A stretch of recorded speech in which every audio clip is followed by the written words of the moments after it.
বঞ্চনার প্রতিবাদ। 2022 এসটিজিটি পরীক্ষার্থীদের বিষ চাইলেন আন্দোলনকারীরা। অনতিবিলম্বে পরীক্ষার ফলাফল ঘোষণা করে চাকরির দাবিতে। বর্তমানে রাজ্য সরকার বিভিন্ন সরকারি দপ্তরে হলুদ খাম ভর্তি চাকরির অফার দিচ্ছে। অতি সম্প্রতি শিক্ষা দপ্তরে শিক্ষক নিয়োগের পাশাপাশি পূর্ত দপ্তরে জুনিয়র ইঞ্জিনিয়ার পদে নিয়োগ করা হয়েছে। এর মধ্যে একাংশ বেকার যুবক যুবতী আক্ষরিক অর্থে চাকরির দাবিতে সরব। কার্যত 2022 সালে যারা এসটিজিটি পরীক্ষা দিয়েছেন এর ফলাফল আজ পর্যন্ত ঘোষণা হয়নি। এই অবস্থায় অনতিবিলম্বে 2022 এসটিজিটি পরীক্ষার ফলাফল ঘোষণা করে সংশ্লিষ্টদের নিয়োগ সংক্রান্ত দাবিতে পরীক্ষার্থীরা শুক্রবার মুখ্যমন্ত্রীর বাড়ি ঘেরাও করলেন। পরীক্ষার 4 বছর হয়ে গেলেও ফলাফল ঘোষণা না হয় আন্দোলনকারীরা বিক্ষোভ প্রদর্শন করলেন। 2022 এর 11 সেপ্টেম্বর পরীক্ষাটা দিয়েছিলাম।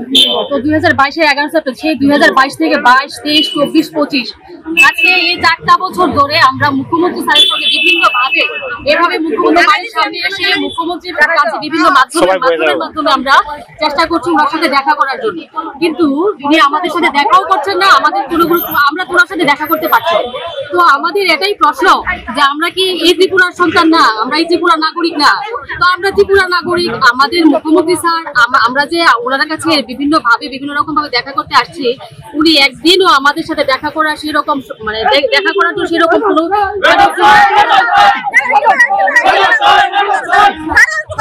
মুখ্যমন্ত্রী স্যারের সাথে দেখা করার সৌভাগ্যটা আমাদের হয়নি এখন পর্যন্ত। তো এটাই বলতে চাচ্ছিলাম যে আমরা ত্রিপুরা নাগরিক, তো ওনার তো এটা ভাবা উচিত, কারণ সরকার গঠনের তো আমাদেরও মুখ্য ভূমিকা ছিল। এক্ষেত্রে আন্দোলনকারীরা মর্মান্তিক দাবি জানালেন, যদি পরীক্ষার ফলাফল নাই ঘোষণা করা হয় তবে তাদের বিষ দেওয়ার দাবি জানালেন সংশ্লিষ্ট এক আন্দোলনকারী। আজকে নতুন এক্সামের জন্য 400 পোস্ট ক্রিয়েট করা হয়েছে। আমরা বলতে চাই আমাদের কি দোষ ছিল? আমরা কি পরীক্ষাটা দিয়ে ভুল করেছি?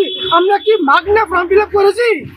আমরা বলতে চাই আমাদেরকে যদি রেজাল্ট না দিতে পারেন তাহলে আমাদেরকে বিচার কোর্টে কিনে দেন, আমরা বিষ খেয়ে সবাই মরে যাই, তাহলে সমাধান হয়ে যেত সমস্যা। তবে পুলিশ আন্দোলনকারীদের গ্রেফতার করে নিয়ে যায়। এক্ষেত্রে কোনো অপ্রীতিকর ঘটনার খবর পাওয়া যায়নি। সর্বোপরি 2022 এসটিজিটি পরীক্ষার ফলাফল ঘোষণার দাবিতে এবং অনতিবিলম্বে নিয়োগের দাবিতে পরীক্ষার্থীরা মুখ্যমন্ত্রীর বাড়ি ঘেরাও করলেন।